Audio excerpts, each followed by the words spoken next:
From 1993 and number 142 in the Imprint range is The Music of Chance. Now,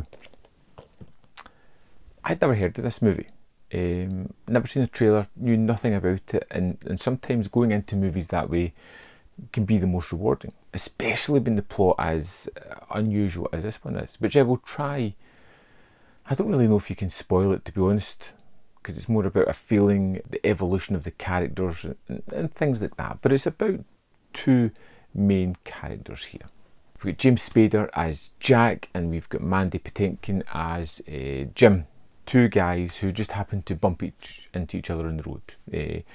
Jim's just driving down the highway, picks up a beat up and downtrodden Jack, and kind of listens to his story about being a professional gambler. He talks about meeting these two rich guys, decides that he wants to go and play them, take a lot of money off them, and Jim decides to support him financially, back him so he can go and do that. And then we follow these two characters as they kind of grow to like each other, and then they go for the big game. If all three of us manage to stay in and we call a stop to the game after 24 hours, no questions asked. No questions asked.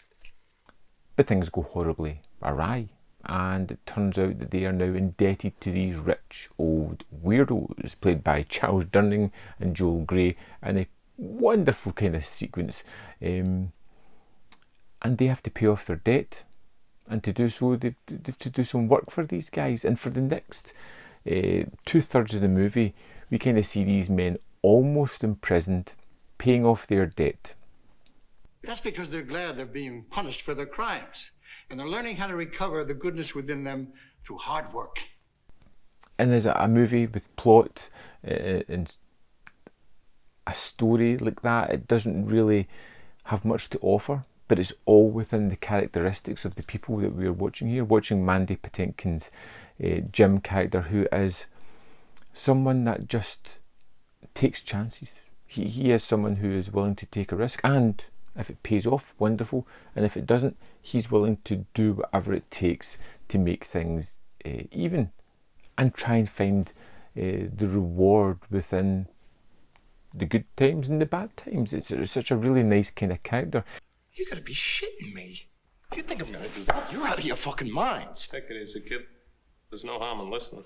Gotta work out something. He's like a stoic father figure for James Spader's Jack character, a wayward son who rebels against everything, not realising that sometimes you just have to roll up your sleeves and do what you have to do in this world.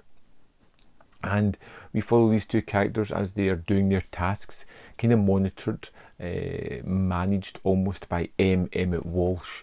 You see, I'm being paid to supervise you two, and you're being paid to do the physical work. That's the way the bosses wanted it. Who seems almost like a torturous prison guard at times. There's a kind of loose allegory to these men being captured and forced into slave labour almost. But it's definitely all about that kind of weird feeling that it has here. And I feel like this is a movie that I'm going to go back to, because there's more to kind of mine from this film, from the strange performances, from the rich to the poor, and how they equate themselves and how they refuse to kind of talk to one another, the power that the rich have over the poor, literally to life and death, the way that you deal with hurdles that are put in front of you. Guys like Flower and Stone don't want people sneaking onto their property. That's why they built this fence. You're wrong. It's to keep people from leaving. I really do like Jim. I think Patinkin gives a wonderful performance of this character who just rolls with the punches.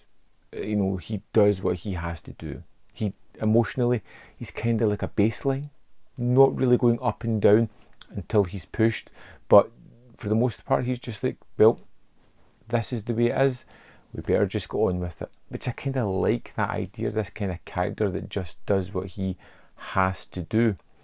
$50 out. Keep the money, Floyd. Doesn't make any difference to me.